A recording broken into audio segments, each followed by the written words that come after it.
Okay, so is your gecko fat? I will look at really fat geckos and actually really thin geckos, just some signs to look out for if your gecko's too thin. Now we're looking at my gecko Diego, who is the biggest. He's a male and the rest are females. That might be slightly why he's bigger. Another thing to think about is genetics. That definitely plays a part because each gecko gets fed the same amount of crickets, the same size crickets, and yet he really puts on the weight. Now to me, he's definitely chunky enough. Maybe a little bit more could go to his tail, a little bit more, not a lot more. He's got nice little chunky legs that are muscle, a nice little podgy stomach, but he hasn't been overfed. Leopard geckos only eat insects. Do not, under any circumstances, feed them human food because they can't digest that.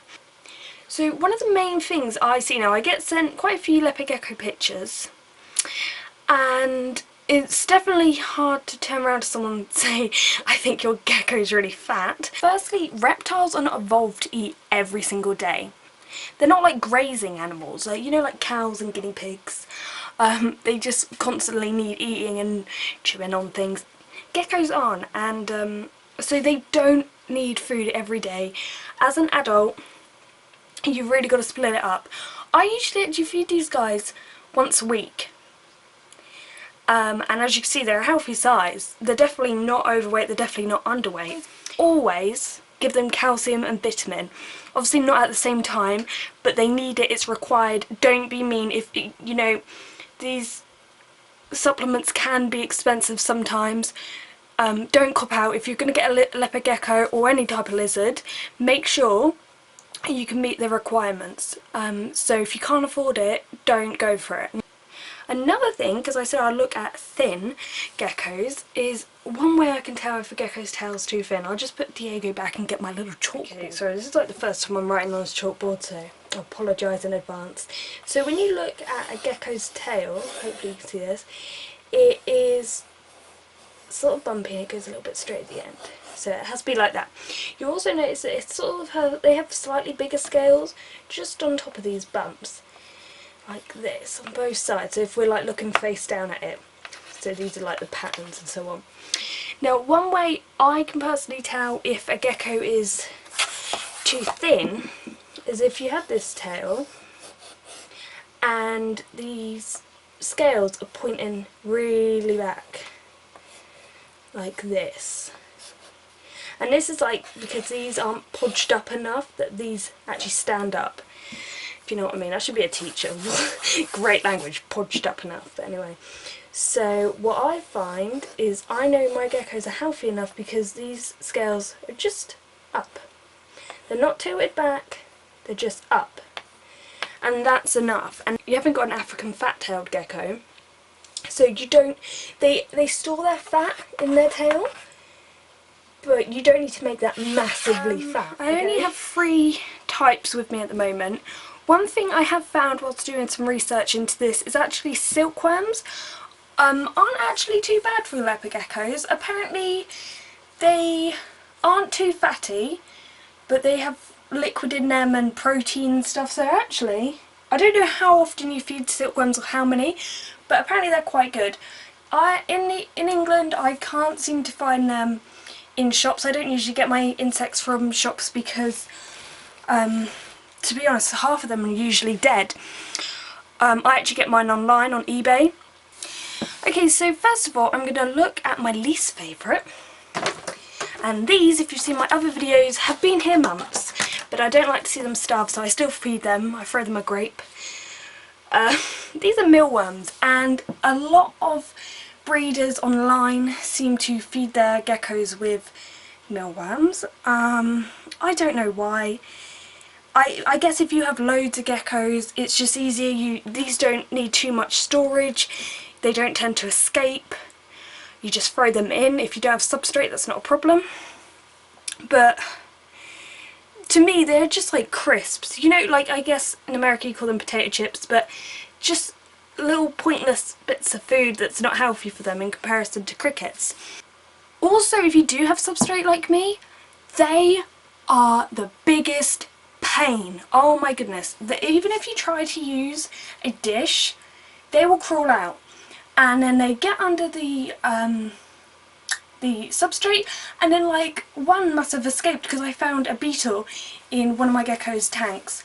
And to be honest, my geckos aren't really fussed about mealworms at all. To a table that I found online, which I'll put a link to the website in the description below. They're actually kind of fatty and just not very good in comparison to crickets. Another thing, which is a bit of an offender when it comes to feeding your gecko, are waxworms. I saw someone literally going through saying, yeah, I chucked these like 5 or 10 waxworms because she's not really eating at the moment, so I want to keep her weight up. Do not do that, okay? I'm getting all like up in your face right now, but it frustrates me to see this happening because waxworms are extremely fatty. What I see these as are little treats, little bits of sweets that they get maybe once every 2 weeks, maybe even further away than that. They usually get just 3 at a time. 3 is like the maximum as well. But for me, waxworms are just a sweet, just a treat. They're definitely not a substitute for your gecko. If it's decided not to eat your crickets, don't give in and give it a waxworm. That's like, do you remember when you're at the table and your parents have tried to get you to eat the vegetables and you're like, I'm not having it, I want my pudding, and they're like, no, you've got to finish that dinner before you can have pudding.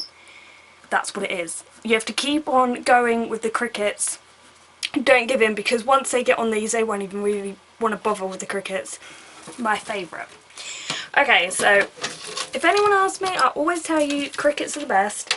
I've got to say, I've got to order some more because what we got left are some really feisty crickets. Now, they do come with their problems. They smell a bit, but so do mealworms. Sometimes you get bitten by them, I must say. If you've got one that's sort of an adult, a really like big one with their tail, and you grab hold of them, they will try to bite you. Oh, it's escaped. That's another thing. They escape. So they don't have lots of fat in them, and this is why you have to gut load your crickets. Now, I may have just moved some. There's some there. This, I literally put in some grapes yesterday and this is what's left, so I'll give them some more. It is essential that you give them food. Now, I personally, because it says give them a vitamin-rich food, I always give them like fresh fruit, because I buy some for my guinea pig and there's always a little bit that I can put in there. Some people use bug gel. This hydrates them. I don't know the vitamin content of bug gel, but that's why I always say just put in some fresh fruit. If it's got a softer skin, it's better. So if you use an orange, peel it or cut it a bit off, or just grapes. They love grapes, they get into them really quickly. When you even look at a cricket and their little squidgy stomach, you know, like, they're full of goodness. And to me, this is like the roast dinner. You know, you've got your vitamins, you've got your protein. And also, I always, when you see your gecko see a cricket and then waggle its tail and then leap, I just think that's so brilliant to tap into that natural pouncing and hunting instinct that they have inside. And that's just, to me, that's better than just eating out a bowl. I think some places do sell dried crickets. For me, that's just, that's not healthy at all. The reason your crickets get healthy is because of the food you give them. So, dried ones, dead ones, crispy ones, that to me is just disgusting. So, I just don't think that will be healthy at all. So hopefully this video has helped. I know I've sort of rambled a lot, but it's something I'm passionate about, because reptiles aren't just like your rabbit or guinea pig or cat. They don't need feeding every single day, and they can actually wind up being obese and really unhealthy. I saw a picture of this snake that was fed either just really often or every day, and what happened is the fat had built up around its organs, and it actually died because it was obese and its organs started to shut down, so it was really horrible. So really what I'm going to say to take from this is to go and check your gecko, and if you think you know what, maybe you're on the podgy side, maybe I'll change your diet or just not feed you quite as much as I'm currently feeding you, just go and do that, because really you're helping your gecko and you're just being a good owner. And it's very tempting, I guess, to keep feeding your gecko because you feel a bit mean not giving it food all the time, but please do not do that because it's just really unhealthy. Thank you for watching. They can become impacted. This is usually if they have eaten something that they shouldn't really eat. So with leopard geckos, they shouldn't eat